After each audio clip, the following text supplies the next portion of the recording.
തആല വബറകാതുഹു. പാചക ചരിത്രത്തിലെ 4-ാം പാർട്ടിയിലേക്ക് എല്ലാവർക്കും സ്വാഗതം.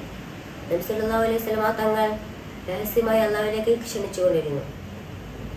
വീടുകളിൽ മറഞ്ഞിരുന്ന് വിശ്വസ്തരായ ആളുകളുടെ ഇടയിൽ മാത്രം. ഇസ്ലാം നിശബ്ദമായി വളർന്നുകൊണ്ടിരുന്നു. എണ്ണത്തിൽ കുറവായ സത്യസന്ധമായ ഹൃദയങ്ങൾ. അബൂബക്കർ റളിയല്ലാഹു അൻഹു, അലി റളിയല്ലാഹു അൻഹു, ഖദീജ റളിയല്ലാഹു അൻഹു, ബിലാൽ റളിയല്ലാഹു അൻഹു, സയ്യിദ് റളിയല്ലാഹു അൻഹു, അങ്ങനെ പലരും. അപ്പോഴാണ് ദൈവത്തിന്റെ കൽപ്പന വന്നത്. അതിനാൽ താങ്കളോട് കൽപ്പിക്കപ്പെട്ട കാര്യം താങ്കൾ ഉറക്കെ പ്രഖ്യാപിക്കുക. ബഹുദൈവ ആരാധകരെ അവഗണിക്കുകയും ചെയ്യുക. രഹസ്യമായി പ്രവർത്തിച്ച സമയം കഴിഞ്ഞു. ഇപ്പോൾ ധീരമായ ഏറ്റുമുട്ടലിന്റെ സമയമാണ്.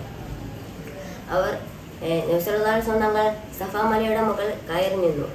ഉച്ചത്തിൽ ശക്തമായ ശബ്ദത്തോടുകൂടി പറഞ്ഞു, ഫീറിന്റെ മക്കളെ, ഓ ആദിയുടെ മക്കളെ, ഓ കാബിന്റെ മക്കളെ. അവർ ഓരോ പാത്രത്തിൽ നിന്നും വന്നു ഓടിക്കൂടി. നബി സല്ലല്ലാഹു അലൈഹി വസല്ലം തങ്ങൾ അവരെ നോക്കി പറഞ്ഞു, ഈ തായ്വരിൽ ഒരു കുതിരപ്പാട നിങ്ങളെ ആക്രമിക്കാൻ വരുന്നുണ്ട്. ഞാൻ പറഞ്ഞാൽ നിങ്ങൾ വിശ്വസിക്കുമോ? അവർ ഒരേ സ്വരത്തിൽ പറഞ്ഞു, അങ്ങയിൽ നിന്ന് ഞങ്ങൾ കളവ് പറയുന്നത് കേട്ടിട്ടില്ല. അപ്പോൾ നബി സല്ലല്ലാഹു അലൈഹി വസല്ലം പറഞ്ഞു, എങ്കിൽ ഒരു കഠിനമായ ശിക്ഷ നിങ്ങൾക്ക് മുന്നിൽ വരാനിരിക്കുന്നെന്ന് മുന്നറിയിപ്പുമായി ദൂതരാണ് ഞാൻ. ഇവിടെയായിരുന്നു ആ ഞെട്ടിക്കുന്ന നിമിഷം. പ്രവാചകൻ നബി സല്ലല്ലാഹു അലൈഹി വസല്ലം തങ്ങളുടെ പ്രവീൺ അബൂലഹബ് നബി സല്ലല്ലാഹു അലൈഹി വസല്ലം തങ്ങളുടെ മുഖത്ത് നോക്കി, അലി, നിനക്ക് നാശം, ഇതിനാണ് നീ ഞങ്ങളെ വിളിച്ചു കൂട്ടിയത്? അപ്പോൾ അതിന് മറുപടിയായി ഖുർആൻ അവതരിച്ചു, അബൂലഹബിന്റെ ഇരുകൈകൾ നശിക്കട്ടെ, അവനും നശിച്ചു. ഏറ്റവും അടുത്ത് വരുന്ന തന്നെ ശത്രുത തുടങ്ങി. അബൂലഹബ് തനിച്ചായിരുന്നില്ല. ഖുറൈശികൾ മുഴുവൻ നബി സല്ലല്ലാഹു അലൈഹി വസല്ലം തങ്ങളുടെ എതിരെ തിരിഞ്ഞു.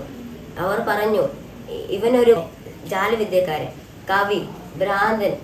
അങ്ങനെ അവർ നബി സല്ലല്ലാഹു അലൈഹി വസല്ലം തങ്ങളെ കുറ്റപ്പെടുത്തുകയും അപമാനിക്കുകയും പരിഹസിക്കുകയും ചെയ്തു. എന്നിട്ടും നബി സല്ലല്ലാഹു അലൈഹി വസല്ലം തങ്ങൾ പോകുന്ന വഴിയിൽ മുള്ളകൾ വെച്ചു. വാതിൽക്കൽ ചപ്പും ചവർ മാലിന്യങ്ങൾ ഇട്ടു. നബി സല്ലല്ലാഹു അലൈഹി വസല്ലം തങ്ങൾ എല്ലാ ത്യാഗങ്ങളും കരുണ കാണിക്കുകയും ക്ഷമിക്കുകയും ചെയ്തു. സ്വഹാബികൾ പീഡിക്കപ്പെട്ടു. സൂര്യന് താഴെ ബിലാൽ റളിയല്ലാഹു അൻഹു ചാട്ടവയറായിട്ടു. എന്നിട്ടും ബിലാൽ റളിയല്ലാഹു അൻഹു ഉരുളി. അല്ലാഹു അഹദ്, അല്ലാഹു ഏകനാണ്. ഇതെല്ലാം നബി സല്ലല്ലാഹു അലൈഹി വസല്ലം തങ്ങൾ കണ്ടിരുന്നു. നബി സല്ലല്ലാഹു അലൈഹി വസല്ലം തങ്ങളുടെ ഹൃദയം വേദനിച്ചു. നബി സല്ലല്ലാഹു അലൈഹി വസല്ലം തങ്ങളുടെ ഹൃദയം ഉറച്ചതായിരുന്നു. വെളിച്ചത്തിലേക്കുള്ള വഴി എളുപ്പമാക്കാൻ സാധ്യമായില്ല.